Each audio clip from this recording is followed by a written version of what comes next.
स्वयं ब्रह्मा जी भी भगवान शंकर को नहीं पहचान पाए।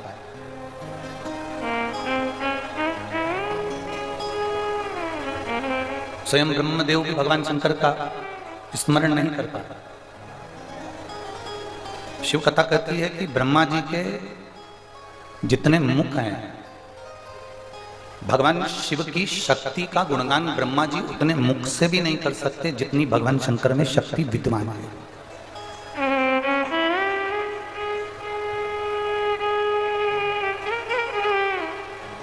जितनी शक्ति मेरे महादेव में है, उस शक्ति का गुणगान तो स्वयं ब्रह्मा भी अपनी संपूर्ण वाणी से नहीं कर सकते। संपूर्ण वाणी से स्थान दे सकता है वो संपूर्ण ब्रह्मांड को एक हाथ की हथेली में उठाकर अपने मस्तक पर रख सकता है। अविरल बहने वाली वो गंगा, अविरल बहने वाली वो गंगा निरंतर बहती है, निरंतर बहती है। और उस गंगा को मेरे महादेव अपनी जटा में स्थान देते और पूरी जटा में स्थान नहीं दिया। आप थोड़ा ध्यान लगाकर देखेंगे तो पूरी जटा के अंदर भगवान शंकर ने गंगा को विराजमान नहीं करा। अगर पूरी जटा के अंदर भगवान शंकर गंगा को विराजमान करते तो भगवान कृष्ण के साथ में जब रास करने के लिए गए थे तो उन्होंने अपनी चोटी बनाई थी बाल खोलकर। उन्होंने अपने केश खोल लिए थे और चोटी बना ली थी। भगवान शंकर ने अपने बाल खोल लिए थे और उसमें चोटी गुथवा ली थी। तो पार्वती जी भगवान शिव जी से कहती हैं कि जिस गंगा को आपने अपने मस्तक पर धारण करा है, मैं आपका जूड़ा बना रही हूँ, चोटी बना रही हूँ, आप रास करने के लिए ब्रज में जा रहे हैं, तो वो गंगा मुझे नजर नहीं आ रही।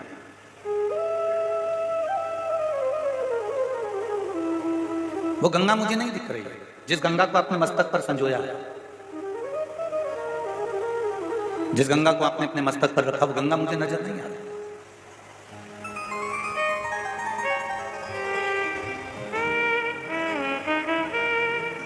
गणेश जी काय पे बैठते हैं? जम के बोलो जरा। लोग कहेंगे मुंह सकते चूहे पर, पर जब भी गणेश जी का आप दर्शन करेंगे तो उनको सिंहासन पर बैठा हुआ पाएंगे। बोलो जी हाँ सही है। भगवान नारायण का दर्शन करोगे तो उनको सिंहासन पर या शेषनाग की सैया पर बैठा हुआ या लेटा हुआ पाओगे। ब्रह्मा जी का जब भी दर्शन करोगे तो उनको कमल के पुष्प के ऊपर बैठा हुआ पाओगे। लक्ष्मी जी का दर्शन करोगे तो उनको कमल के पुष्प के ऊपर बैठा हुआ पाओगे। ब्रह्माणी का दर्शन करोगे तो उनको कमल के पुष्प के ऊपर बैठा हुआ पाओगे। इंद्र का दर्शन करोगे तो उनको सिंहासन पर बैठा हुआ पाओगे। केवल 33 कोटि देवताओं की लिस्ट निकाली जाए, 33 कोटि देवताओं की लिस्ट निकालकर देखिए, केवल एक देवाधिदेव महादेव ऐसे हैं जो किसी सिंहासन पर नहीं बैठते। देवाधिदेव महादेव पृथ्वी पर बैठे, वो मंडल पर विराजमान।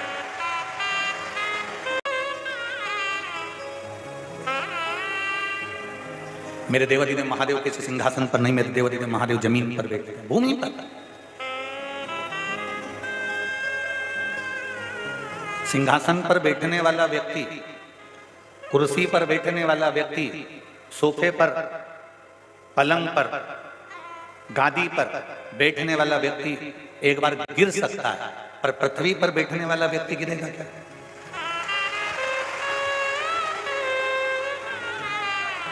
आप सब जमीन पर बैठे हो ना, गिरोगे क्या? नहीं। कोई कुर्सी पर बैठा है, उसका पाया टूट गया, गिर जाएगा। कोई पलंग पर बैठा है, लुढ़क जाएगा। कोई सिंहासन पर बैठा है, वो गिर सकता है। कुर्सी पर बैठने वाला कभी ना कभी कुर्सी से नीचे उतर सकता है। ये मेरे महादेव के मंदिर में बिल्कुल ना करिए। मेरे शंकर के शिवलिंग के साथ बिल्कुल ना करिएगा। शंकर आपके दिल में होना चाहिए, आपके हृदय। पशुपतिनाथ में कितने दिए जलाती हो व्रत में? 6 दिए। 5 दिए मंदिर में जलाती हो और 1 दिया अपने घर के दरवाजे के सीधे हाथ पर राइट हैंड में जलाती। ठीक है, बोलो तो जम के। ठीक है, 6 दिए आप लोग पशुपतिनाथ के व्रत में जलाते। 6वां दिया पशुपतिनाथ का घर के दरवाजे पर क्यों जलाया जाता है? 5 दिए तुमने मंदिर में जला दिया, तो ये 6वां भी मंदिर में जला देना था। जब 5 दिया हमने शिव के मंदिर में जलाए तो 6वां दिया भी हमें मंदिर में जलाना था। फिर इसको हम शंकर के मंदिर में ले भी गए, और अगर 6वां दिया तो हमें घर में जलाना था तो घर के अंदर ही रख दिया जाती, फिर इसको मंदिर लेकर क्यों गए? कोई पूछे तुमसे कि ये सियोर वाला महाराज तो नए नए व्रत बताते रहता है, सियोर वाला महाराज नए नए काम बताता रहता है, लोग हमको टोटका वाला महाराज भी कह देते हैं, ताने भी दे देते हैं, पर उनको नहीं मालूम कि दशरथ जी के घर में जब औलाद नहीं हुई तो उन्होंने गुरु बाबा से कहा था, और गुरु बाबा ने कोई उपाय कराया, तो क्या वो टोटका था? बोलो तो जम के नहीं। राजा परीक्षित को सर्प डसने के लिए आने वाला है और परीक्षित किसी गुरु से पूछे कि मेरे प्राण छूटने वाले हैं, आप बताओ कोई उपाय। तो उपाय बताने वाला अगर टोटका होता तो फिर गुरुजी उनको पुत्र कामेष्ठ यज्ञ नहीं करवाते। अगर कह देते कि क्या करना, उपाय कर क्या करना। शिव महापुराण में जितनी बातें आपको शिव महापुराण के माध्यम से, इस व्यासपीठ के माध्यम से बेलपत्र चढ़ाने का तरीका, शहद लगाने का तरीका, काली मिर्च चढ़ाने का तरीका, एक एक अरहर की दाल की पत्ती चढ़ाने का तरीका, एक एक बाकी दुर्वा चढ़ाने का तरीका, शमी पत्र चढ़ाने का तरीका, कमलगट्टे चढ़ाने का तरीका, सरसों के फूल चढ़ाने का तरीका, जितनी बातें आपको इस व्यासपीठ से बताई जाती है वो सारी की सारी गीता प्रेस गोरखपुर की शिव महापुराण के अंदर अंकित है। गीता प्रेस गोरखपुर की शिव महापुराण के साथ में अंकित है। शंकर जी पे चढ़ा हुआ जल पीना है, ये शिव महापुराण में अंकित है कि 3 ताप हमारे समाप्त हो जाते हैं शिव जी पे चढ़े हुए जल का आचमन करने से। नारी भगवान शंकर की पूजन करेगी, हमारे शास्त्र कहते हैं। लक्ष्मी जी ने बेलपत्री के पेड़ के नीचे शंकर का शिवलिंग बनाकर पूजन करा। ब्रह्माणी ने स्वयं श्री शैलम पर बैठकर शंकर के शिवलिंग का पूजन करा। पार्वती ने स्वयं शिवलिंग का निर्माण कर बेलपत्री के पेड़ के नीचे शंकर का शिवलिंग बनाकर पूजन करा। ब्रह्माणी ने स्वयं श्री शैलम पर बैठकर शंकर के शिवलिंग का पूजन करा। पार्वती ने स्वयं शिवलिंग का निर्माण कर पूजन करा। और पार्वती सती मैया शिवलिंग का पूजन नहीं कर पाई थी, याद रख लेना। उमा शिवलिंग का पूजन नहीं कर पाई थी। कात्यायनी शिवलिंग का पूजन नहीं कर पाई थी। शंकर भगवान की जो 50-51 पहले की पत्नी है, वो एक भी शंकर के शिवलिंग का पूजन नहीं कर पाई थी, इसलिए उनको मरना पड़ा, प्राण छोड़ना पड़े। पर पार्वती मैया ने शंकर के शिवलिंग का पूजन बचपन से करा, इसलिए पार्वती और शंकर की जोड़ी अमर हो गई। और ऐसी जोड़ी हो गई उसे गौरी शंकर कहकर। दुनिया के लोगों को शिव पुराण का विरोध नहीं करना है, दुनिया के लोगों को केवल शिवर वाले महाराज का विरोध करना है। शंकर पे जल मत चढ़ाओ, शिव जी पे जड़ा जल मत पियो, श्री शिवाय नमस्तुभ्यम वेद और पुराण शास्त्र का मंत्र ही नहीं है। हम कहते हैं जिनको लगता है कि श्री शिवाय, जम के बोलिए जरा, श्री शिवाय नमस्तुभ्यम, जिनको लगता है कि ये हमारी शिव पुराण में मंत्र नहीं लिखा, उनसे कहूंगा एक बार गीता प्रेस गोरखपुर की शिव पुराण को पढ़ो। उसमें लिखा है श्री शिवाय नमस्तुभ्यम विद्येश्वर संहिता के अंतर्गत लिखा कि इस मंत्र का मात्र श्री शिवाय नमस्तुभ्यम मंत्र बोलने वाले के मुख का भी दर्शन कर लो तो ना जाने हमारे कितने पाप नष्ट हो जाते हैं और अश्वमेध यज्ञ का पुण्य फल प्राप्त होता है। देखिए, मैं आस्था चैनल वालों से कहूंगा जरा श्री शिवाय नमस्तुभ्यम मंत्र को हमारी शिव पुराण, ये गीता प्रेस गोरखपुर की शिव पुराण,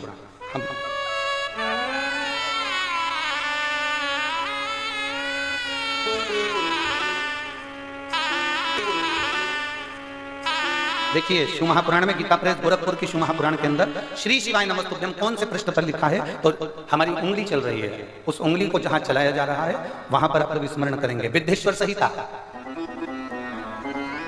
विद्येश्वर संहिता पृष्ठ संख्या 77, आप भी याद रखना, गीता प्रेस गोरखपुर की विद्येश्वर संहिता पृष्ठ संख्या 77। और पृष्ठ संख्या 77 में आप नीचे की ओर देखेंगे तो लिखा हुआ है श्री शिवाय नमस्तुभ्यम। ऐसी बात जब मुंह से निकाली जाती है तब वह मुख समस्त पापों का विनाश करने वाला पावन तीर्थ बन जाता है, वो साधारण मुख नहीं रहता। मैं आस्था चैनल वालों से कहूंगा आप भी दिखाइएगा जनमानस को कि श्री शिवाय नमस्तुभ्यम कहां से लिया गया। और केवल श्री शिवाय नमस्तुभ्यम गीता प्रेस गोरखपुर की केवल शिव पुराण में नहीं, कल्याण के शिव अंक में भी है, उसका भी स्मरण करें। विद्येश्वर संहिता के पृष्ठ संख्या 77 में श्री शिवाय नमस्तुभ्यम ऐसी बात जब मुंह से निकलती है तब वह मुख समस्त पापों का विनाश करने वाला पावन तीर्थ बन जाता है। जो मनुष्य प्रसन्नता पूर्वक उस मुख का, अब जरा आप देखिए इसमें क्या लिखा गया, जो मनुष्य प्रसन्नता पूर्वक उस मुख का दर्शन करता है उसे निश्चय ही तीर्थ सेवन जनित फल प्राप्त होता है, उसे तीर्थों का फल प्राप्त हो जाता है जो श्री शिवाय नमस्तुभ्यम बोलने वाले मुख का दर्शन करता है। इतनी विचित्र है शिव पुराण, इतनी विचित्र। विरोधियों को केवल विरोध करना है, निंदकों को केवल निंदा करना है, और वह निंदा पुराण की नहीं है, वो सियोर वाले महाराज की निंदा करना है कि ये काम।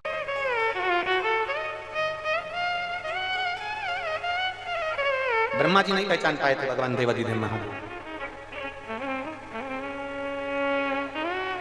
ब्रह्मा जी ने नहीं पहचाना था भगवान शंकर को, भगवान शिव को नहीं पहचान पाया।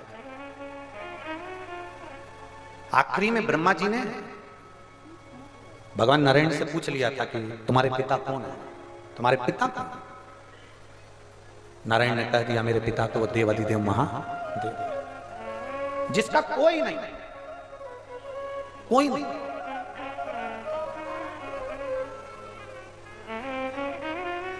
बहुत लोग कह देते हैं हम अनाथ हैं, बहुत लोग कह देते हैं हम हमारा कोई नहीं है महाराज जी, हम अकेले, बहुत साथ में भोजन नहीं करते, अकेले अकेले। हफ्ते में एक बार सबके साथ बैठिए, सबके साथ। हम 5 दिए महादेव के मंदिर में, पशुपतिनाथ के मंदिर में लगाते हैं, और छठा दिया अपने दरवाजे पर लगाते हैं, घर के अंदर रख के नहीं जाते। वो दिया हम मंदिर लेकर जाते हैं, और छठा दिया मंदिर से लाकर अपने दरवाजे पर इसलिए लगाते हैं क्योंकि वहां जो 5 दिए हम जलाकर आए हैं वो भगवान शंकर के पूर्ण परिवार के लिए देकर आए हैं, और उनसे कहकर आए हैं ये दिया जो मैं लेकर जा रही हूँ, इस दिए में ज्योति आपको लेकर आना है, और मेरा घर अंधकार में है, उसके दरवाजे को प्रकाशित आपको करना है। ब्रह्मा जी विश्वास नहीं करते। पूछा, भगवान नारायण से पूछ लिया आपके पिता कौन है? भगवान नारायण ने कह दिया शिव मेरे पिता है। इसको विश्वास करते। तुम्हारे बीच में आकर कोई कह जाए कि शंकर पे जल नहीं चढ़ाना चाहिए, शिव जी का चढ़ा हुआ जल नहीं पीना चाहिए, बेलपत्र नहीं खाना चाहिए, श्री शिवाय नमस्तुभ्यम नहीं बोलना चाहिए, कोई तुम्हारे पास में आकर बहुत सारा ज्ञान देकर चले जा, वो भी व्यर्थ का ज्ञान जो तुमने, हम तो कहते हैं कि सियोर वाले महाराज को सुनने से पहले, शिव महापुराण की कथा अगर आप सुन रहे हो तो उससे पहले गीता प्रेस गोरखपुर की शिव महापुराण की पोथी लेकर आओ, घर में पढ़ो। पढ़ने के बाद तुम्हें मालूम पड़ेगा कि कथा में क्या लिखा है और क्या बोला जा रहा है, सही है कि गलत। किसी के कहने पर विश्वास मत करो, आप तो अपना पढ़ो, पढ़े पर विश्वास करो क्या ये सही है कि गलत। ब्रह्मा जी का भरोसा नहीं टिकता है, और ब्रह्मदेव का जब भरोसा नहीं टिका, ब्रह्मा जी का जब भरोसा नहीं टिकता, ब्रह्मा जी का जब भरोसा पूर्ण नहीं हो पाया तो उन्होंने कह दिया कि इस पर्वत को अपन घुमाते हैं। पर्वत को घुमाना प्रारंभ करा तो अग्नि का लिंग उत्पन्न हो गया। शिवजी ने कहा ये मेरी ही आकृति।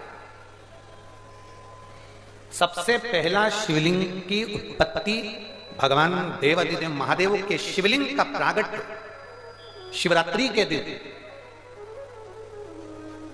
एक बिंदु के माध्यम से हुआ। ये प्रजापति ब्रह्म कुमारी आश्रम की जो मेरी बहनें, प्रजापति ब्रह्म कुमारी आश्रम की जीजियां आपसे कहती हैं, आपको बताती हैं कि ये बिंदु है, इस बिंदु से शिव है, इस बिंदु से फिर ब्रह्मा विष्णु सृष्टि सब की उत्पत्ति। एक बिंदु वो शिव है।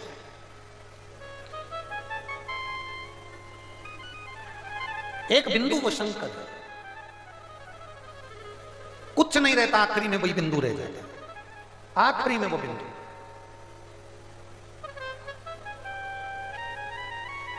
कपड़ा जल जाता है, लकड़ी जल जाती है, बोलो सही है कि गलत? सामान जल जाता है, कपड़े का अस्तित्व बिगड़ सकता है, लकड़ी का अस्तित्व बिगड़ सकता है, सोने का अस्तित्व बिगड़ सकता है, लोहे का अस्तित्व बिगड़ सकता है, शरीर का अस्तित्व बिगड़ सकता है, पर राख का अस्तित्व बिगड़ता है क्या? राख का अस्तित्व बिगड़ेगा नहीं। मेरे देवादिदेव महादेव अपने शरीर पर राख धारण करते हैं, मेरे शंकर अपने शरीर पर राख लपेट कर रखते हैं, क्योंकि राख इसलिए लपेट कर रखते हैं, मेरे शिव अपने शरीर पर राख इसलिए लपेट कर रखते हैं क्योंकि इस राख का कभी अस्तित्व समाप्त नहीं हो पाता, इस राख का अस्तित्व कभी समाप्त नहीं होता। शिव महापुराण की कथा कहती है जैसे शंकर भगवान अपने शरीर पर राख लपेट कर रखते हैं, दुनिया के लोगों को प्रेरणा देते हैं कि ये राख मेरे करीब में इसलिए मैंने रखी है क्योंकि ये राख का अस्तित्व कभी खत्म नहीं होता, उसी तरह मेरे करीब में आने वाले का अस्तित्व में कभी खत्म नहीं होगा। मेरे नजदीक में जो आएगा, मेरे करीब में जो आएगा, मेरे पास में जो आएगा, मेरे नजदीक में जो पहुंचेगा उसका अस्तित्व, मेरे करीब में जो पहुंचेगा, राख का कभी अस्तित्व समाप्त नहीं हो पाता, इस राख का अस्तित्व कभी समाप्त नहीं होता। शिव महापुराण की कथा कहती है जैसे शंकर भगवान अपने शरीर पर राख लपेट कर रखते हैं, दुनिया के लोगों को प्रेरणा देते हैं कि ये राख मेरे करीब में इसलिए मैंने रखी है क्योंकि ये राख का अस्तित्व कभी खत्म नहीं होता, उसी तरह मेरे करीब में आने वाले का अस्तित्व में कभी खत्म नहीं होगा। मेरे नजदीक में जो आएगा, मेरे करीब में जो आएगा, मेरे पास में जो आएगा, मेरे नजदीक में जो पहुंचेगा उसका अस्तित्व, मेरे करीब में जो पहुंचेगा उसका अस्तित्व में कभी समाप्त नहीं होगा। शिव जी को जल चढ़ाने वाले का अस्तित्व कभी समाप्त नहीं होता। भरोसा पूर्ण करिए, भरोसा। ब्रह्मा जी और भगवान विष्णु के सामने भगवान शंकर का शिवलिंग प्रकट हो गया। विष्णु और ब्रह्मा जी के सामने जब शिवलिंग प्रकट हुआ, उसी शिवलिंग को ब्रह्मा जी ने कहा इसका छोर कहां है। ब्रह्मा जी शिवलिंग को देखने के लिए उसका आखिरी छोर ढूंढने के लिए ऊपर चले जाते हैं और नारायण भगवान शंकर के चरण ढूंढने के लिए पाताल में चले जाते हैं। नीचे जाते जाते जाते जाते जाते जाते पर नारायण को भगवान शंकर के चरण नहीं मिलते। और भगवान ब्रह्मा जी ऊपर जाते जाते जाते जाते उन्होंने गौ माता को साथ में ले लिया, केतकी के फूल को साथ में ले लिया और कह दिया नीचे चलकर तुम भगवान नारायण के सामने कह देना कि तुमको भगवान शंकर का शीश मिल गया, सिरा छोर मिल गया। गौ माता भी झूठ बोलने के लिए आतुर हो गई, केतकी का फूल भी झूठ बोलने के लिए आतुर हो गया।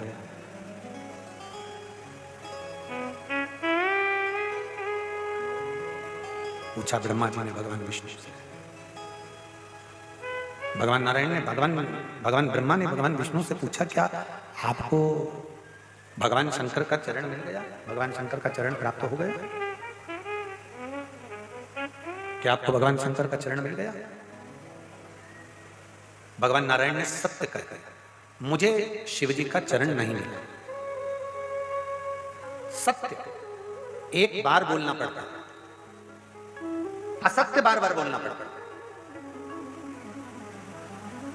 श्रीशैलम पर्वत पर राम सीताराम, श्रीशैलम पर्वत के ऊपर भगवान देवाधिदेव महादेव भगवान शंकर पार्वती जी के साथ में भ्रमण करने के लिए पहुंचे। और श्रीशैलम के पर्वत पर जब भगवान देवाधिदेव महादेव माता पार्वती जी के साथ में भ्रमण करने के लिए पहुंचे तो पार्वती जी ने वहां पर एक प्रश्न किया।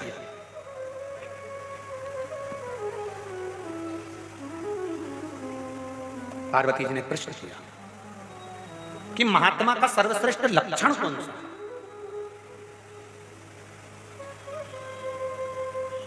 मेरी कुशीनगर की जीजियों, मेरे जीजाओं, बेटियों, बेटाओं, मेरी माताओं, मेरे भाई, स्मरण करिएगा कि एक पार्वती जी ने श्रीशैलम के पर्वत पर एक प्रश्न किया, महात्मा का सर्वश्रेष्ठ लक्षण कौन सा? तो कहा महात्मा के दो लक्षण श्रेष्ठ हैं, एक मृत्यु लोक पर जब तक रहता है तब तक मुझे ढूंढने का प्रयास करता है, सब में शिव को देखता है, सब में शिव, सब में देवाधिदेव महादेव। बस यही रोक दिया ना हुआ 30 रुपए हो गए। शिव जी कह रहे हैं पार्वती जी, महात्मा का सर्वप्रथम लक्षण है कि वो सत्य से दूर ना जाए, सत्य से दूर।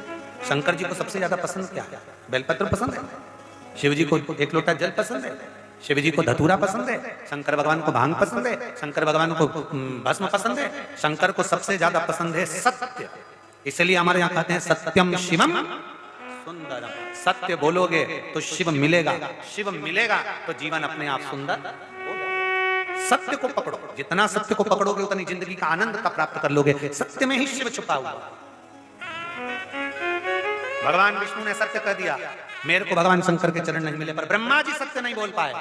उन्होंने कहा गौ माता से पूछो, ये बोलेगी। गौ माता ने झूठ बोल दिया कि भगवान ब्रह्मा को शंकर जी का शीश मिल गया। भगवान शंकर ने श्राप दे दिया, गौ माता तू जगत की मां होकर मेरे सामने झूठ बोली है, मैं तुझे श्राप देता हूं, तेरा पूरा शरीर पूजा जाएगा पर तेरा मुख नहीं पूजा जाएगा, क्योंकि तूने झूठ बोला है, इसलिए तेरा मुख अपूज्य होगा। इसलिए गाय माता का शरीर पूंछ पूजी जाती है, उसका गोबर पूजा जाता है, उसके चरण पूजे जाते हैं, पीठ सब कुछ पूजा जाएगा, पर मुख तूने झूठ बोला, मुख नहीं।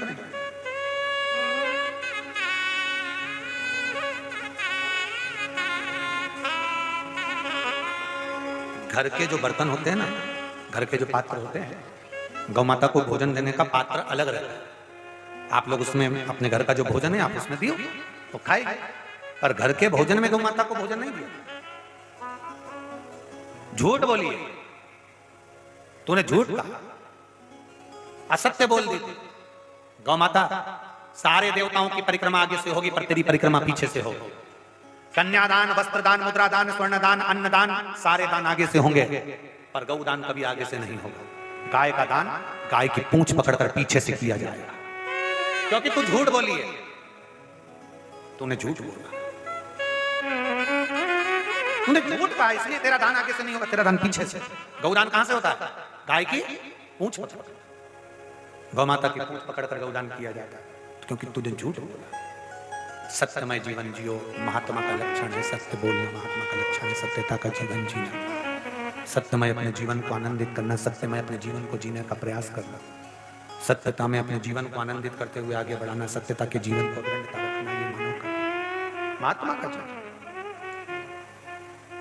केतकी के फूल ने भी झूठ बोल दिया तो केतकी के फूल को भी श्राप दे दिया, रे केतकी मैं तुझे श्राप देता हूं, सारे देवताओं पर तू चढ़ेगा पर शंकर पर केतकी का फूल कभी नहीं चढ़ेगा, क्योंकि तूने झूठ बोला। कनेर का फूल जो एक पक्षी नहीं खाता, जानवर नहीं खाता, वो कनेर का फूल शिव जी को चढ़ जाता है, पर केतकी के फूल में सुगंध होती है।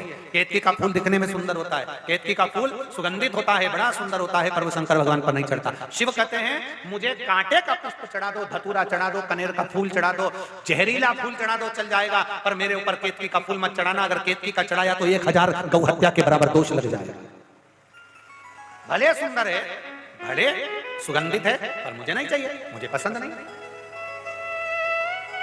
एक बात आप लोगों से पूछे हैं, उत्तर देना। कोई बहुत सुंदर दिखे, कोई बहू बहुत सुंदर होती है, कोई बहू बहुत सुंदर होती है, बहुत सुंदर, पढ़ी भी बहुत है, इंजीनियरिंग करी है, सुंदर भी बहुत है,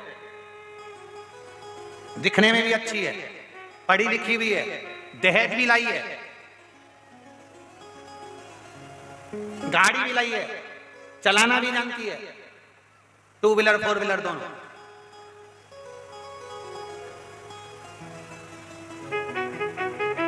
अब क्या बोलूं, मान लो बहुत सुंदर, बहुत सुंदर, सब काम भी करती है, सब अच्छा है, पर समझ गई, समझ गई? बोलना, इससे बोलना अपना सिर फोड़। इंजीनियर है, सुंदर है, गाड़ी बंगला दहेज सब लाई है।